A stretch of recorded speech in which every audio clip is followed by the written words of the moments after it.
Hey y'all, well it's time for another foot fetish video.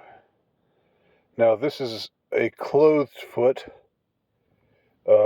It's not even semi-naked. It's all covered. There's no flesh here.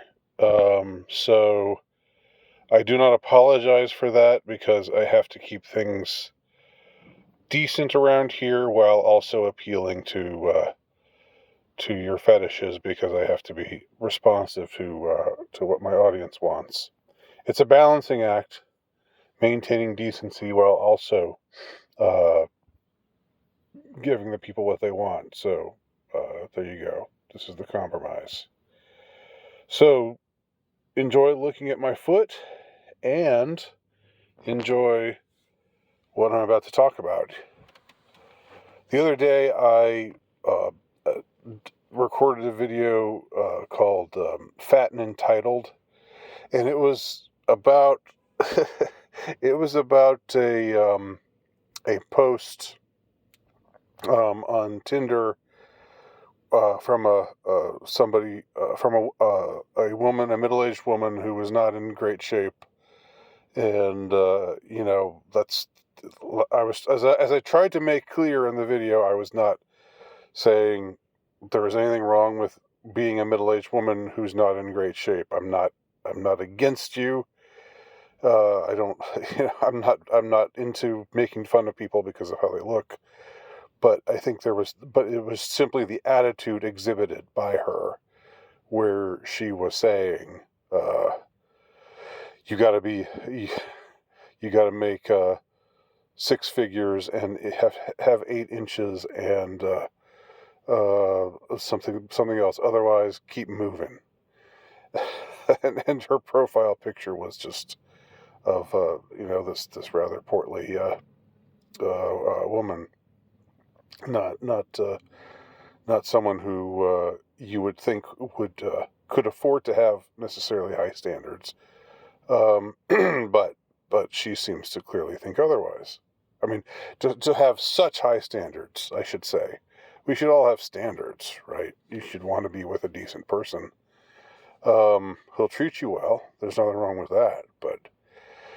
But anyway, recorded that video, and then something else that's been circulating that I haven't commented on yet, but that seems adjacent to that content, is this list.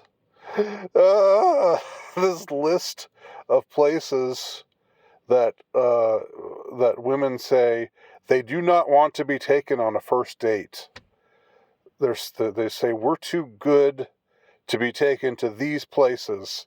If you take us to anything on this list of places on a first date, then we ain't interested in you. Move along, move it along, move it along.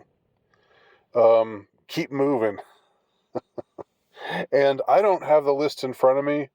You can find it pretty easily. It's been talked about lots of places.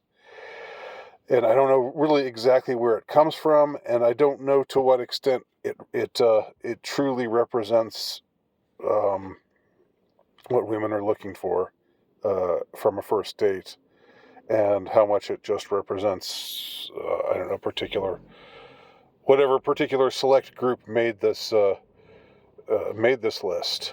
And what I always have in the back of my mind is the question. And this was something that was lingering in the back of my mind with that awful Tinder spot involving Angel. That was her name, Angel. No, she was no angel. I'll tell you that. Who the 45-year-old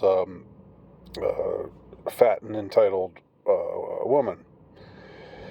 It was something that always is on my mind because I know that our would-be controllers want depopulation, and I can't help but think that there's got to be. I apologize for the pounding bass from elsewhere in this parking garage. It just adds a little bit of gives us soundtrack to a bit of an intense soundtrack to what I'm talking about here.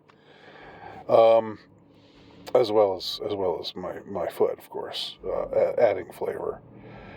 But what I wonder is, the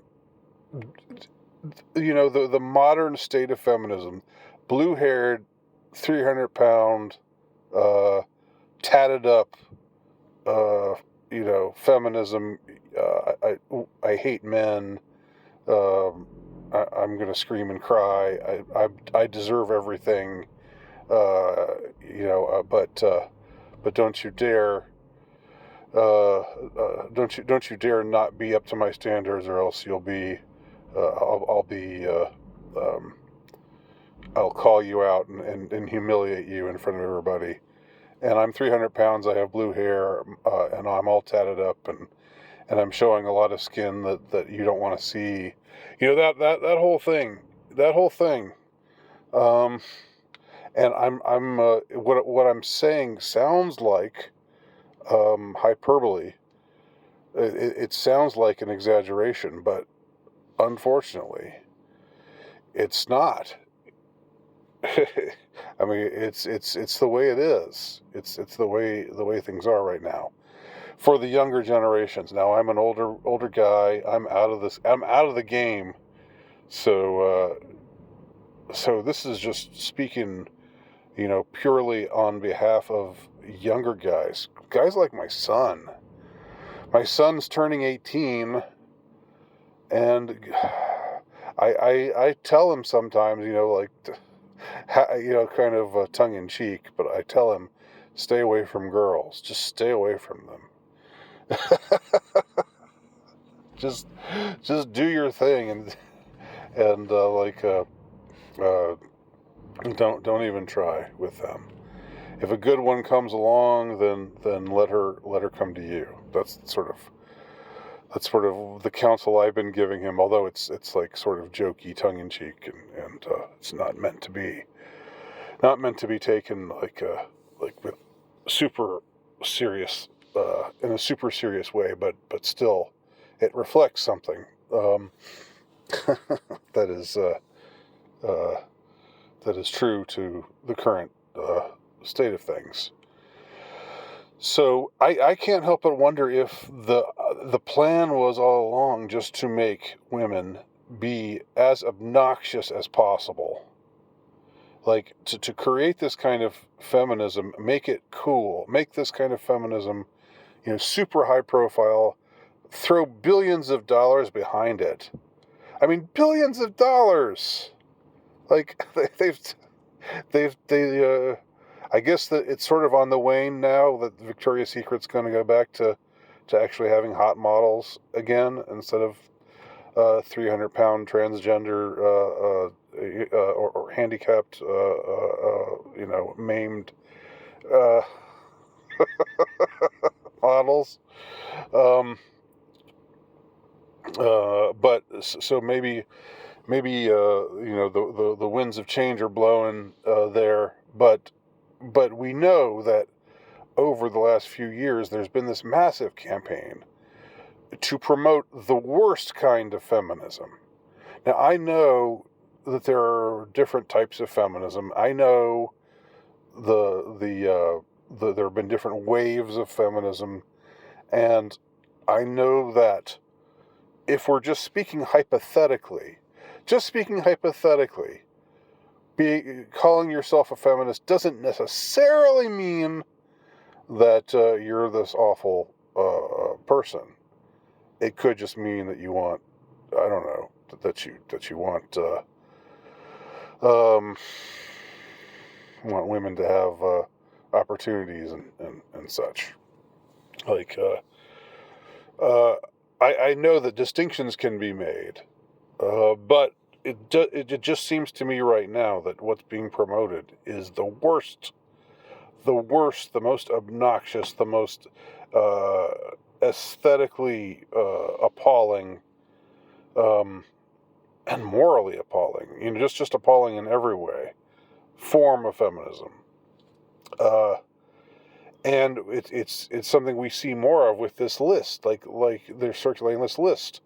Men, don't take us to these places. We deserve better than this. And what do they have on the list? They have places like the first place listed is the Cheesecake Factory. Like, that's an expensive restaurant. You think you're too good for an expensive restaurant? I mean, just because it's a chain restaurant, just because it's, I don't know, it's not super hip, um, just because it's something you might find in a mall or something like that. You just think it's beneath you. And the other things on that list, they have places like Chili's and I don't know, like places that seem to me like if a man asks you out and says let's go to Chili's and he's going to pay, then you're going to get a good meal for that's pretty expensive. Chili's isn't bad. Chili's is pretty good. Okay, again, it's not super high cuisine, right? And it is a chain restaurant. Okay, fine. But honestly, what is it with you ladies, the ones who subscribe to these notions? Do you really think you're that special? Um, that Chili's and Cheesecake Factory is too good for you? Do you really think that? I mean, you must be, if you think things like that, then you must be aware, and that you don't like coffee dates. Like that's the whole thing. It seems to me that a coffee date is the best kind of date for both parties for a first date. If it's like it's not that expensive. It's casual. You can chat and and take it from there. And if you're not really vibing, then you can just say, well, I guess you're not really the one for me. Well, and I'm not really the one for you, but no hard feelings. We'll just move on, and was happy to buy you coffee or whatever.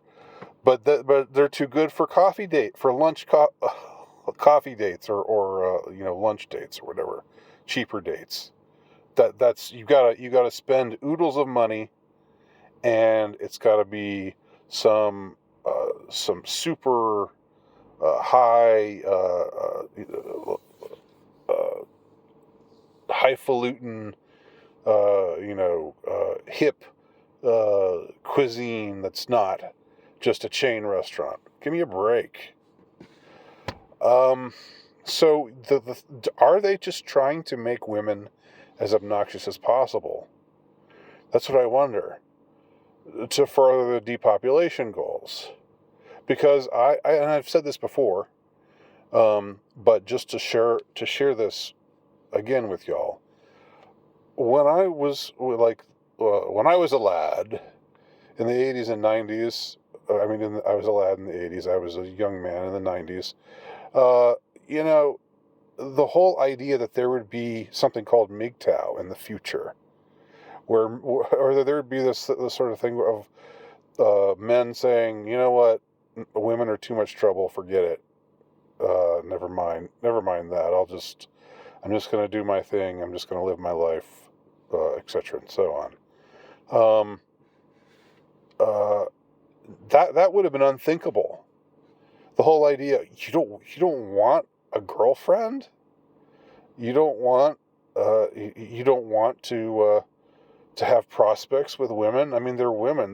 Look at them. They're like, don't you want to? You tell me you don't want to be with that? You're a red-blooded American male.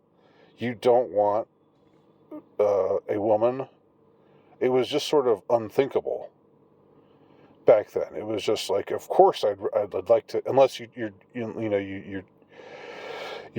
making a choice for to be a monk or a priest, or I don't know, some other reason, you had to embrace the discipline of celibacy, which is cool, you know, all well and good.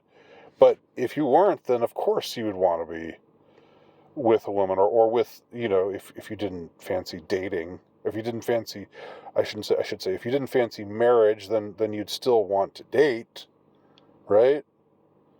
I mean, that was just sort of taken for granted. Everybody thought that. But now, a couple decades later, with the toxification of of, um, of feminism, and the I don't know, this effort to make women as unappealing as possible, as physically unappealing as possible, as uh, as um, much of just a pain to be with, you know, uh, super arrogant, super um, over overestimating of their appeal, um, you know, supremely condescending, and like, just look at what you have wrought. This is MGTOW is the result of that. Passport bros is a result of that. Everything. Well, I mean, that passport bros is like, I'm going to go elsewhere to find women. I don't want to. I don't want to stay in this country because there's no women for me in this country. They're all ruined. I mean, that's saying a lot. That's maybe going overboard a little bit, but I don't know. Like, there are some days you do feel kind of overwhelmed. I would imagine, especially if you're a younger man who's still in the game, and who thinks to himself, I'd like to have a girlfriend. I'd like to have a wife. I'd like to start a family. Um, who if you're a guy who just wants the normal things, the things that it would be presumed that men would generally want. That now, no, I don't really want that anymore. The juice ain't worth the squeeze. Uh, so the list, man, that's just another nail in the coffin. But is it part of, like, is it all deriving from the depopulation plan? Um, in which case, are we just falling into their trap? But if it is part of the depopulation plan, there still has to be. I mean, you can't just be a young man and just decide, well, even though women out there are awful and completely unappealing, and it's just a chore to be with them, and they're always demanding more from you, and they're always disappointed in you, and they're always looking down on you. You know, that you should still, for the sake of the continuing the white race, like they said at Chronicles magazine, or at uh, sorry, at Countercurrents journal, online journal, or like the Matt Walshes and the Ben Shapiro's were saying on Daily Wire. You gotta still put yourself out there, and you know, maybe you really don't. Uh, you know. And again, if I were a young man, I don't know what I would do. I wouldn't feel like I was just caving into the psyop if I just decided to just um, not date women, not try to date women, not try to approach women. I mean, I wouldn't think to myself, oh, but that's just me caving into the psyop, you know, because you don't have a responsibility to be miserable just to fulfill somebody else's agenda. Okay. And if the agenda, even if the agenda is something good, like we've got to fight against these depopulationists, well, you still have to look out for yourself. You still have to ensure that you don't, don't make a choice where your life is ruined. So anyway, that's the state of the way things are right now, unfortunately, with feminism, with the current state of women, with things like the lists, with things like the angel, with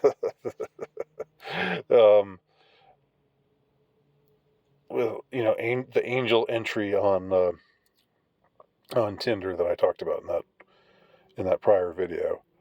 So anyway, what do y'all think? Let me know in your comments below. Thanks for watching.